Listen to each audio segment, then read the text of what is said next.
کہ یہ Durand line جسے کہا جا رہا ہے یہ بین الاقوامی بارڈر قابل تسلیم نہیں ہے۔ السلام علیکم دوستوں، میں امید کرتی ہوں آپ لوگ دنیا کے کسی بھی خطے میں اس چینل کو دیکھ رہے ہوں، انشاءاللہ خیریت سے ہوں گے۔ دوستوں، آپ لوگ جانتے ہیں کہ پاکستان اور افغانستان کے درمیان ڈیورنڈ لائن وہ سلگتا ہوا مسئلہ ہے جو نہ کبھی حل ہو پاتا ہے اور نہ کبھی ختم ہوتا ہے۔ تو یہ مسئلہ دراصل ہے کیا، اس بارے میں میں نے بات کی ہے سید ابرار حسین سے، جو افغانستان میں پاکستان کے 2 مرتبہ سفیر رہ چکے ہیں، بہت سینئر سفارتکار ہیں اور مصنف بھی ہیں، افغانستان کے حالات پر کتاب بھی لکھ چکے ہیں، دانشور ہیں اور شاعر بھی ہیں۔ تو ان سے یہ پوچھتے ہیں کہ یہ مسئلہ کیا ہے اور کیوں یہ حل نہیں ہو پاتا یا کیوں حل نہیں ہو سکتا۔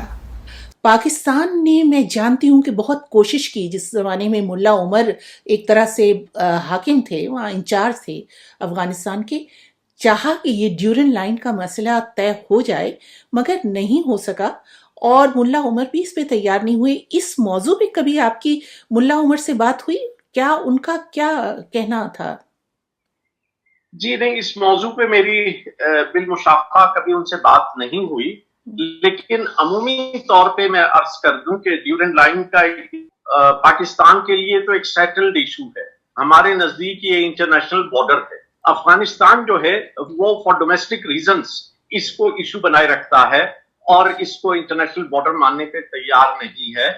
اور جیسا کہ ہم سب کو معلوم ہے، جو 1893 کا معاہدہ ہے جو سر ڈیورنڈ نے وہاں کے اس وقت کے امیر کے ساتھ کیا تھا، اس کو وہ پوری طرح تسلیم نہیں کرتے۔ ان کا خیال تھا انگریزوں کے جانے کے بعد یہ ساری چیزیں دوبارہ سے زیر بحث آنی چاہیے، لیکن اس کو وہ سمجھتے ہیں کہ قانونی طور پہ ان کا اس پہ کوئی حق نہیں بنتا کہ وہ اس معاملے کو ری اوپن کریں۔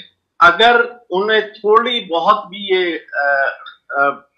خیال ہوتا یا یہ گمان ہوتا کہ اس معاملے پہ انہیں کوئی انٹرنیشنل سپورٹ مل سکتی ہے تو وہ یقیناً اس معاملے کو یو این میں اٹھاتے، اس کو انٹرنیشنل کورٹ میں لے جاتے، لیکن انہوں نے کبھی بین الاقوامی اداروں پہ میں اس کو ریز نہیں کیا۔ اس کی وجہ یہ ہے کہ انہیں یہ اندازہ ہے کہ بین الاقوامی قانون کے تحت یہ ایک 2 ممالک کے درمیان سرحد مسلمہ ہے اور اس میں کوئی شک و شبہ نہیں ہے۔ جیسے اگر پاکستان جو ہے وہ سکسیسر اسٹیٹ ہے تو انگریزوں نے جو معاہدے کیے تھے ہم خود بخود اس سلسلے میں ان کے جانشین ہیں، سکسیسر اسٹیٹ ہیں، اور جو حصہ اس وقت انگریزوں کی سلطنت میں شامل تھا اس طرف کا، وہ پارٹیشن کے بعد پاکستان کا حصہ ہے۔ اور اس کے علاوہ بھی یہ ہے کہ تاریخ میں بھی اگر آپ پیچھے چلنا شروع کر دیں تو اس کی کوئی حد ہی نہیں ہے۔ جیسے ماڈرن افغانستان تو 1747 میں بنا، احمد شاہ ابدالی نے اس کی بنیاد رکھی۔ اس سے پہلے کیا تھا؟ کچھ افغانستان ایران کا حصہ تھا، کچھ سلطنت بخارا کے ساتھ تھا، اور ایک زمانے میں تو کابل اور ہرات کے گورنر دہلی سے مقرر کیے جاتے تھے۔ تو اب یہ کون طے کرے گا کہ آپ تاریخ میں پیچھے 200 سال جائیں گے یا 500 سال جائیں گے یا 1000 سال جائیں گے؟ ایک زمانہ تھا جب پورا کا پورا افغانستان جو ہے سلطنت ہند کا حصہ تھا، تو اس کی تو کوئی حد ہی نہیں ہے۔ چنانچہ نہ کسی منطقی استدلال سے اور نہ بین الاقوامی قانون سے یہ ثابت کیا جا سکتا ہے کہ یہ ڈیورنڈ لائن جسے کہا جا رہا ہے یہ بین الاقوامی بارڈر قابل تسلیم نہیں ہے۔ اس اہم جو ایک طرح سے بلکہ کہا جائے کہ سلگتا ہوا مسئلہ ہے دونوں ملکوں کے درمیان، اس پہ آپ نے روشنی ڈالی، اور میرا خیال ہے اس سے زیادہ مدلل اس پہ کوئی اور گفتگو ہو نہیں سکتی۔ سننے کے بعد اپنی رائے ضرور دیجیے گا، مجھے انتظار رہے گا۔ خدا حافظ۔